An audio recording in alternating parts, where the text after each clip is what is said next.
Surveying की नींव इन्हीं 3 बुनियादी विधियों पर टिकी है।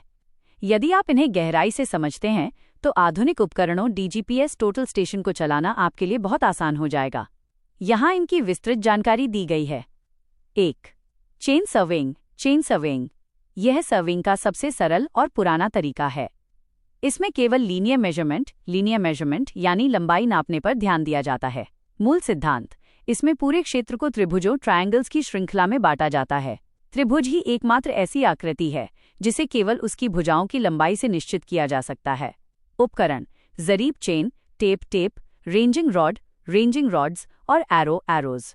उपयोग: ये उन छोटे और समतल क्षेत्रों के लिए उपयुक्त है जहां बहुत अधिक विवरण की आवश्यकता नहीं होती। सीमाएं: ये ढलान वाली जगहों या बहुत बड़े क्षेत्रों के लिए सटीक नहीं है। 2. Compass surveying. चेन सर्वेइंग में केवल लंबाई नापते हैं, लेकिन कंपास सर्वेइंग में हम दिशा डायरेक्शन भी नापते हैं। मूल सिद्धांत: इसमें ट्रैवर्सिंग का उपयोग होता है। इसमें एक सर्वे लाइन की दिशा उत्तर दिशा मैग्नेटिक नॉर्थ के सापेक्ष मापी जाती है। इसे बेयरिंग कहते हैं। मुख्य प्रक्रिया: इसमें कंपास की मदद से सर्वे लाइन का कोण एंगल ज्ञात किया जाता है और चेन टेप से दूरी मापी जाती है। महत्वपूर्ण शब्दावली: WCB whole circle bearing 0 degree से 360 डिग्री के बीच मापा जाने वाला कोण। लोकल अट्रैक्शन: लोहे की वस्तुओं के कारण कंपास की सुई में होने वाली खराबी जिसे सर्वेयर को ठीक करना आना चाहिए।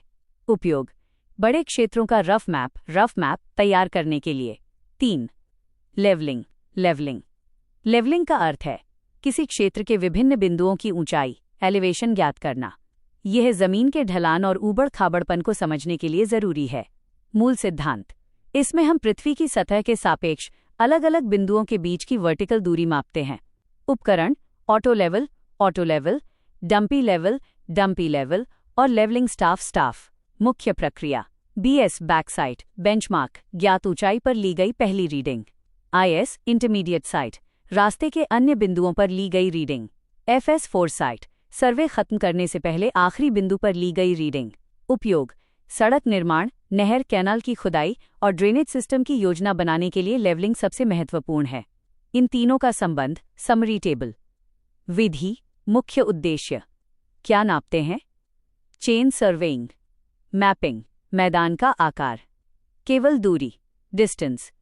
कंपास सर्वेइंग, दिशा और विस्तार, दूरी और कोण एंगल।